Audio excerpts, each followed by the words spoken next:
சாப்பிட முடியல, தூங்க முடியல. நம்மளுடைய இளைஞர்கள் ஆரம்பித்து வச்ச இந்த ஒரு உணர்வு மிக்க ஜல்லிக்கட்டுக்கான போராட்டம் வந்து இன்னைக்கு நாடு முழுக்க ஒரு எழுச்சியா ஏற்படுத்தி அதை வந்து பொதுமக்களும் பெண்களும் ஆண்களும் எல்லா துறையைச் சேர்ந்தவர்களும் இதில் பார்ட்டிசிபேட் பண்ணி நம்ம நாட்டுக்கு எப்படியாவது நம்ம பாரம்பரியமான ஜல்லிக்கட்டு விளையாட்டை கொண்டு வரணும் அப்படிங்கிறதுல இருக்கிற ஒரு ஆர்வமும் தீவிரமும் வந்து நாளுக்கு நாள் வலுவடைஞ்சு வந்துட்டு இப்போ அது முடியிற ஸ்டேஜுக்கு வந்திருக்கு. இவங்களுடைய அந்த டிட்டர்மினேஷன் வந்து பாராட்டப்படக்கூடிய ஒரு விஷயம்.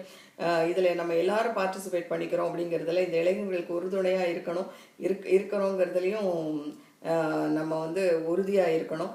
ஸோ இந்த பீட்டா அப்படிங்கிற இந்த அமைப்பை வந்து ஒரு முழுவதுமாக தடை செய்யணும் அப்படின்னு நம்ம நாட்டுக்கு அது தேவையில்லை அப்படின்னு சொல்லி இவங்க பண்ணுற கோரிக்கை வந்து நிச்சயமாக ஒரு நல்ல விஷயம்தான். பிகாஸ் ஏன்னா இது வந்து இந்த பீட்டா அமைப்பில் இருக்கிறவங்க வந்து விலங்குகளை பாதுகாக்கணும், அதுதான் அவங்களுடைய நோக்கம். ஆனால் என்ன பண்ணுறாங்க, இவங்க அனாதரவாக இருக்கிற சில விலங்கினங்களை கொண்டு வந்து அதுக்கு பாதுகாத்து இதை யாரும் தத்து எடுத்துக்கலைன்னா அதை கருணக்கள் செய்கிறாங்கன்னு சொல்கிறாங்க. ஸோ இது வந்து ரொம்ப கொடுமையான ஒரு விஷயம்.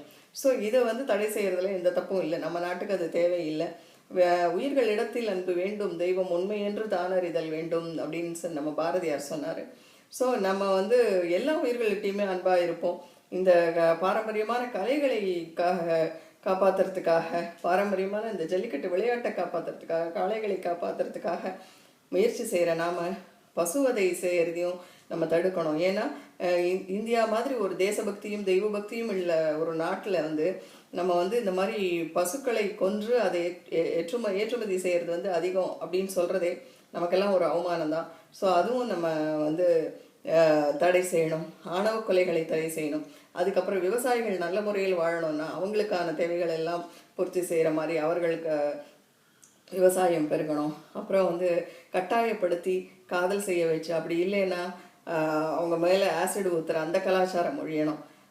சாராய கடைகள் அழிக்கப்படணும், மணல் கொள்ளை தடுக்கப்படணும். ஸோ இந்த மாதிரி இந்த இளைஞர்களுடைய முயற்சியால் தமிழ்நாட்டில் ஒரு மாற்றங்களாக வர ஆரம்பிச்சதுன்னா இந்தியா வல்லரசாகிறதுக்கான நேரம் வந்து ரொம்ப